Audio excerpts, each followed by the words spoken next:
Hello बच्चों, आज हम कक्षा 7वीं का हिंदी ज्ञान सागर से पाठ 16 देशभक्त पुरु का अध्ययन करेंगे, जिसके लेखक प्रोफेसर C.J. दासवाणी एवं डॉक्टर ओम प्रकाश सिंह जी हैं।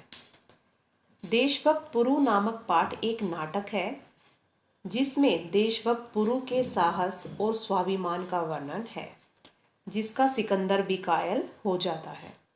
वह पुरु का राज्य वापस कर जीवन भर के लिए उससे मित्रता कर लेता है और देशद्रोही आम्भी को जेल भेज देता है।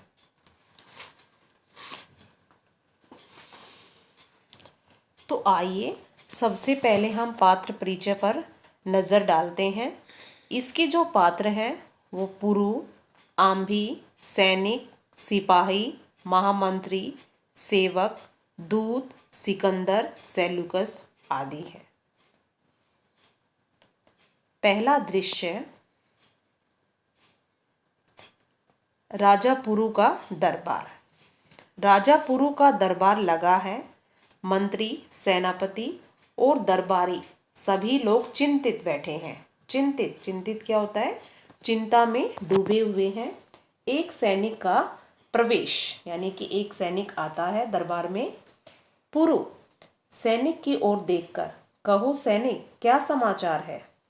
सैनिक, समाचार अच्छा नहीं है महाराज।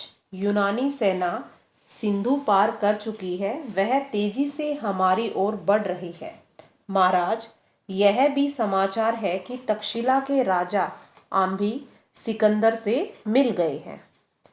पुरु सैनिक को बाहर जाने का इशारा करके महामंत्री और सेनापति की ओर देखकर, हम जानते थे कि आम्भी ऐसा ही करेगा।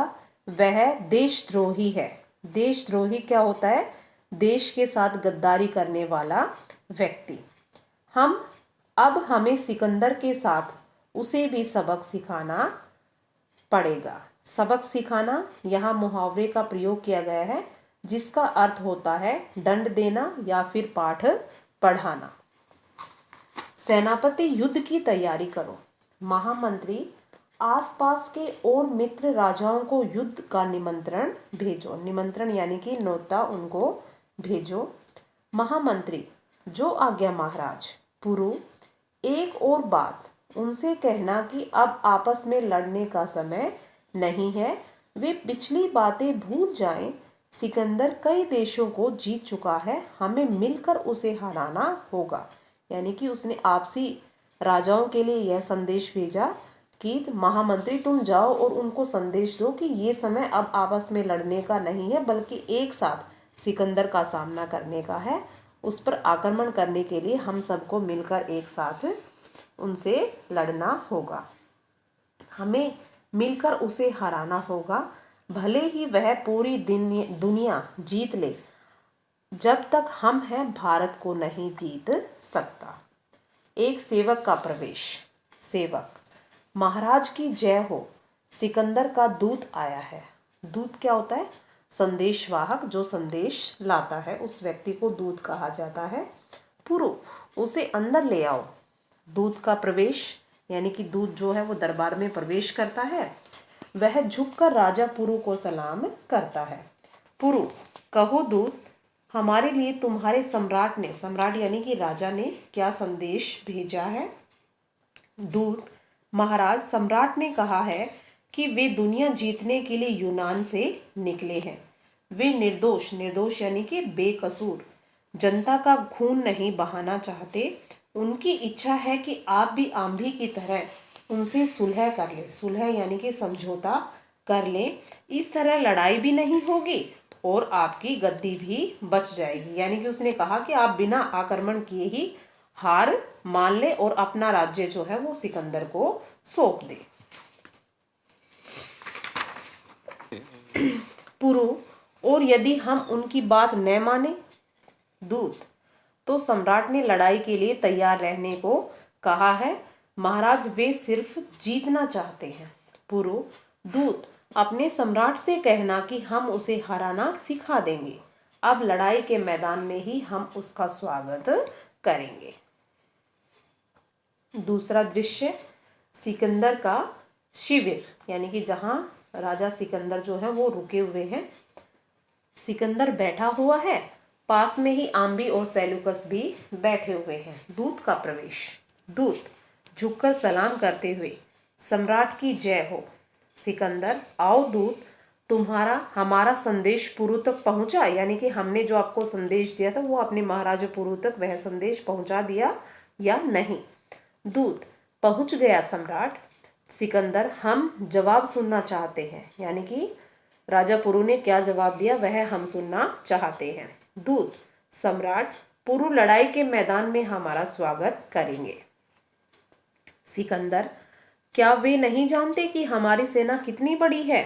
दूत, सब कुछ कहा सम्राट, फिर भी पुरु लड़ने के लिए तैयार हैं। सिकंदर सेलूकस से, सेलूकस, सिपाहियों को कूच करने का आदेश दो। कूच करना यानी कि प्रस्थान करना, पुरु को सबक सिखाना ही होगा। सेलूकस, जो आज्ञा सम्राट। तीसरा दृश्य झेलम के किनारे यूनानी सेना का शिविर, यानी कि जहां यूनानी जो राजा है सिकंदर, उसकी सेना जो रुकी हुई है झेलम नदी के किनारे, वहां का दृश्य है। झेलम के किनारे सिकंदर की सेना डेरा डाले हुए है। नदी चढ़ी हुई है, तेज पानी बरस रहा है। अंधेरे अंधेरे में बिजली की चमक और बादलों की गड़गड़ाहट सुनाई पड़ रही है। मंच पर प्रकाश होता है। सिकंदर सेलूकस से बात कर रहा है। सिकंदर, 2 महीने हो गए हैं, हमारा एक भी सिपाही नदी पार न कर सका। यह हमारी हार है सेलूकस, हार है। सेलूकस, सम्राट, बरसात के दिन है, झेलम चढ़ी हुई है। झेलम नदी में यानी कि पानी का बहुत ज़्यादा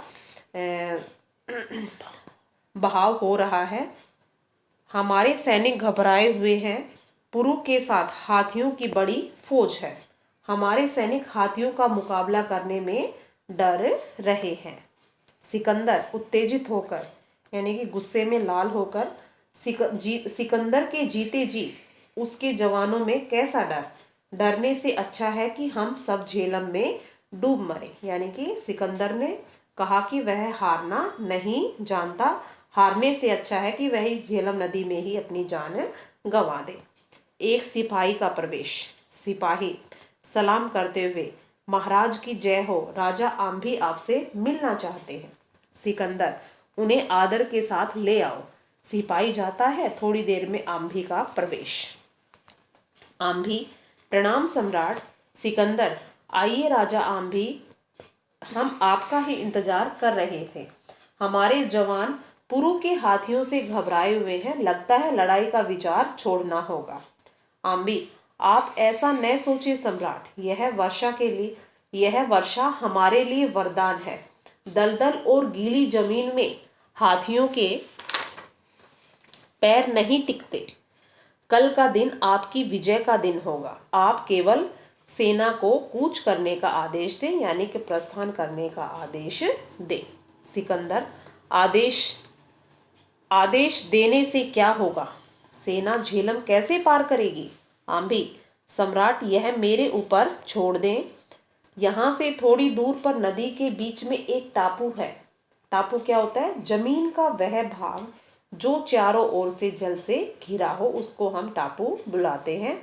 वहां नदी कम गहरी है, सेना वहां से पार हो जाएगी। सिकंदर तेज आवाज में, सेलूकस, सेना को कूच का आदेश दो, मेरा घोड़ा ले आओ। चौथा दृश्य, रात का समय है, मंच पर अंधेरा है। पर्दे के पीछे पुरु के सोते हुए सैनिकों पर सिकंदर की सेना का आक्रमण। पर्दे के पीछे से लड़ाई की आवाज आती है, लोग चीखते चिल्लाते हैं, हाथी घोड़े की आवाज भी सुनाई पड़ती है। थोड़ी ही देर में सिकंदर जिंदाबाद का नारा गूंजता है। पर्दा उठता है। मंच पर सिकंदर बैठा हुआ है, वह अपनी विजय पर खुश है। सेलूकस को पुकारता है। सिकंदर, सेलूकस, सेलूकस, सेलूकस, आज्ञा सम्राट। सिकंदर, कैदी को पेश करो। सेलूकस जाता है, बंदी पुरु को लेकर आता है। सिकंदर, आइए राजा पुरु, अब तो आपने सिकंदर की वीरता देख ली। वीरता क्या होता है? बहादुरी। पुरु गर्व से, वीरता, वीरता नहीं धोखा जरूर देखा। रात में चोरों की तरह आक्रमण करना सिकंदर को ही शोभा देता है। आक्रमण यानी कि हमला करना, क्योंकि उन्होंने सोए हुए सैनिकों पर हमला किया था रात में। सिकंदर, युद्ध युद्ध है महाराज पुरु, वहां न्याय और धोखा नहीं देखा जाता। हम आपकी बहादुरी की तारीफ करते हैं। तारीफ यानी कि प्रशंसा करते हैं। मैंने अंधेरी रात में आपकी चमकती हुई तलवार देखी थी। अब आप हमारे कैदी हैं, बताइए आपके साथ कैसा व्यवहार किया जाए। पुरु स्वाभिमान से, वैसा ही जैसे एक राजा दूसरे राजा के साथ करता है। आम्बी सिकंदर से, सुना सम्राट, रस्सी जल गई पर ऐंठ नहीं गई। यहाँ पर रस्सी जल गई पर ऐंठ नहीं गई मुहावरे का प्रयोग है, जिसका अर्थ होता है अकड़ कम न होना। सिकंदर गुस्से से, आम्बी आप बहादुरों की इज्जत करना नहीं जानते। पुरु से, हम आपका जवाब सुनकर बहुत खुश हुए। ऐसा जवाब एक बहादुर ही दे सकता है। राजा पुरु, आप कैद से आजाद हैं, हम आपका राज्य वापस करते हैं। आम्बी, मगर सम्राट, आपने यह राज्य मुझे देने का वादा किया था, यह धोखा है। सिकंदर उत्तेजित होकर यानी कि गुस्से में लाल होकर, आम्बी अपनी औकात समझो। औकात क्या होता है? सामर्थ्य, क्षमता समझो। धोखा मैंने नहीं, तुमने अपने देश के साथ किया है, यानी कि आप देश द्रोही हैं। देश के गद्दारों को सीख देना यूनानी खूब जानते हैं। अब आप जा सकते हैं। पुरु से, महाराज पुरु, आज से हम आपके दोस्त हैं। मैं वचन देता हूँ कि यह दोस्ती जीते जी कायम रहेगी। जीते जी यानी कि जीवन भर। कायम, कायम क्या होता है? बरकरार या फिर जारी रहेगी। मैं आशा करती हूँ कि आप सबको यह पाठ समझ में आ गया होगा। धन्यवाद।